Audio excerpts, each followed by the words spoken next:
অনেকদিন আগের কথা, এক গহন বনভূমিতে যার নাম ছিল সবুজ বন, সেখানে বাস করত এক চতুর শিয়াল। নাম তার ছিল রঘু। রঘু ছিল অত্যন্ত ধূর্ত এবং অহংকারী। সে নিজেকে সবুজ বনের সবচেয়ে বুদ্ধিমান ও জ্ঞানী প্রাণী বলে মনে করত। সে সবসময় বনের অন্য প্রাণীদের বোকা বানিয়ে তাদের সঙ্গে মজা করত এবং তাদের খাবার ছিনিয়ে নিত। একদিন রঘু সবুজ বনের পথ ধরে হাঁটতে হাঁটতে ভাবল, বেশ কিছুদিন হলো কাউকে বোকা বানাইনি, তাই জন্য অনেক দিন হয়ে গেল ভালো মন্দ কোনো খাবারও জোটেনি আমার পেটে। আজ প্রথম যাকে দেখব তাকেই ঠকিয়ে মজা নেব। এই ভেবে সে বনের গভীরে হাঁটতে লাগলো। হঠাৎ তার নাকে একটা মুখরোচক গন্ধ ভেসে এলো, তাজা মুরগির মাংসের গন্ধ। রঘু ভাবল, এ কি অপূর্ব গন্ধ পাচ্ছি আমি, এ কি অপূর্ব গন্ধ আমার নাকে। দেখি এটা কোথা থেকে আসছে। এই গন্ধটা তো আমার পেটের খিদে আরো বাড়িয়ে দিল। সামনে এগোতেই সে দেখল বিপরীত দিক থেকে এক কুকুর, যার নাম ছিল ভোলা, সে একটা মুরগি নিয়ে দাঁড়িয়ে আছে। সে হাঁটতে হাঁটতে হাঁপিয়ে গেছে, তাই একটু বিশ্রাম নিচ্ছিল। ওই তো ওখানে ভোলা বেটা মুরগি নিয়ে দাঁড়িয়ে আছে।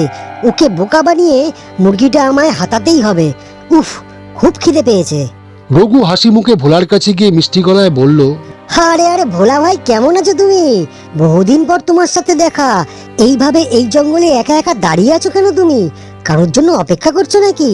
ও রঘু ভাই, আমি অনেক দূর থেকে আসছি আমার ছানাদের জন্য এই মুরগিটাকে নিয়ে। খুব হাঁপিয়ে গিয়েছি, তাই একটু বিশ্রাম নিচ্ছি ভাই। কি, তুমি এখনো জানো না খবরটা? সে কি গো ভোলা, তোমাকে এখনো কেউ কিছু বলেনি যে কি হয়েছে? কেন, কি হবে আবার? কি হয়েছে? আমি তো কিছুই শুনিনি। বুঝেছি, তোমাকে কেউ কিছু বলেনি কারণ তুমি শুনে কষ্ট পাবে বলে। তুমি তো কিছুই জানো না। যাও যাও যাও, তাড়াতাড়ি বাড়ি যাও। বাড়িতে গিয়ে দেখো তোমার ছানারা সব মরে পড়ে আছে। কি বলছো রঘু? এটা কিভাবে সম্ভব? আমি তো একটু আগেই তাদের উঠোনে খেলতে দেখে এসেছি। বিশ্বাস না হয় নিজে গিয়ে দেখো ভাই। আমি এইমাত্র আসার পথে দেখলাম তোমার ছানারা সব মরে পড়ে আছে, কেউ আর বেঁচে নেই। কি জানি কার আবার চোখ পড়লো তোমার ওই ছানাদের উপর। ভগবানের কাছে প্রার্থনা করি ওদের আত্মা যেন শান্তি পায়। আমার আর কি, আমি তো শুধু খবর দিলাম তোমায়, এই আর কি। কি মজা, কি মজা! বহুদিন পর এমন সুস্বাদু মুরগির মাংস খাবো। খিদেটা যেন আরো বেড়ে গেল আমার। ওরে মূর্খ কুকুর, তোকে অনেক অনেক ধন্যবাদ এই এত বড় মুরগি খাওয়ানোর জন্য। তুই ভালো থাক। এই তো আমার ছানারা, ওরা তো ঠিকঠাকই আছে আর ওরা তো খেলছে। রঘু বেটা আমাকে মিথ্যা বলেছে। ও, বুঝেছি, আমার মুরগিটা হাতানোর জন্যই এই চালাকি করেছে এই পাজিটা।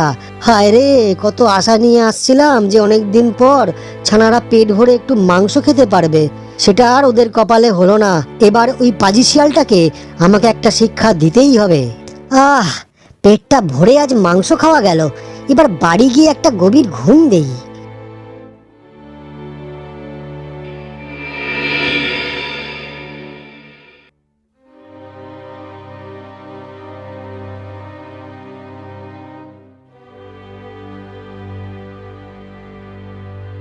কয়েকদিন পর রঘু আবার সবুজ বনের পথে হাঁটছিল।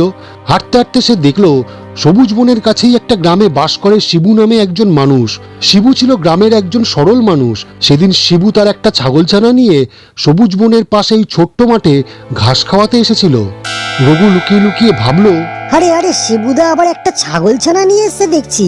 এই ছাগলছানাটা খেতে পারলে কি মজাই না হবে আমার। দেখি শিবুকে বোকা বানিয়ে ছানাটা হাতানো যায় কিনা। আরে শিবুদা, কেমন আছো? অনেকদিন পর তোমায় দেখলাম দাদা। তোমার ওই ছাগলছানাটা নিয়ে তুমি খুব চিন্তিত মনে হচ্ছে। কেন গো দাদা, কি হয়েছে তোমার, আমাকে বলো। রঘু, আমি তো এই ছানাটাকে নিয়ে এসেছি এখানে ঘাস খাওয়াতে, কিন্তু এখানে বাঘের ভয় আছে, তাই একটু চিন্তায় আছি, আর কিছুই নয়। আরে অযথা তুমি চিন্তা করছো শিবুদা। আমি থাকতে তোমার কিসের ভয়? যাও যাও, তুমি বাড়ি গিয়ে একটু বিশ্রাম করো। আমি তোমার ছাগলটাকে দেখে রাখবো। বাঘ এলে আমিই তাড়িয়ে দেবো, তুমি কোনো চিন্তা করো না। তুই আমার সত্যি সত্যি উপকার করলি রঘু। ঠিক আছে, আমি তাহলে একটু বাড়ি যাই। বাড়িতেও তো অনেক কাজ পড়ে আছে আমার। তুই তাহলে এই ছানাটাকে দেখিস ভাই, আমি আর একটু পরে সেই ছানাটাকে নিয়ে যাব। যাই এখন ভাই, হ্যাঁ, তুই থাকিস কিন্তু। শিবু চলে যেতেই রঘু ছাগলটাকে ধরে খেতে শুরু করলো। আচ্ছা, আবারও শুরু করেছে রঘু বেটা এরকম বদমাইশি। ও অনেক বাড়া বেড়েছে। ওর জন্য এই বনে হয়তো আর কোনো পশু শাবক বাঁচবেও না। এবার ওকে শিক্ষা আমায় দিতেই হবে। আহ, কি মজা কি মজা! ছাগল ছানাটার যে এত স্বাদ আমি আগে তো বুঝতে পারিনি। না না, এখন এখান থেকে তাড়াতাড়ি চম্পট দেই, না হলে কে আবার দেখে নেবে আমাকে। না, যাই যাই যাই।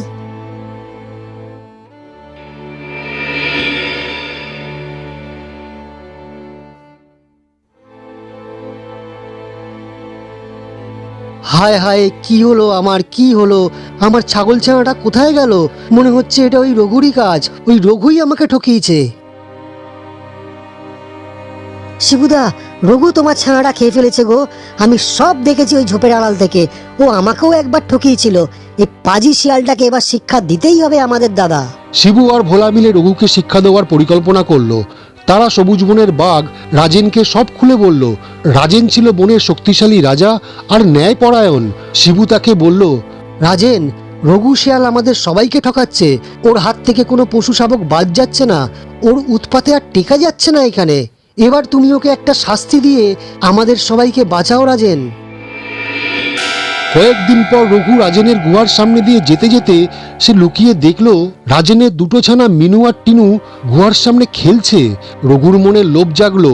সে ভাবল, বাঘের ছানা খেতে পারলে তো কথাই নেই, দারুণ স্বাদ। এদিক ওদিক এখন ফাঁকা আছে, এবার আমার চালাকি করার সময়। যাই ওদের কাছে।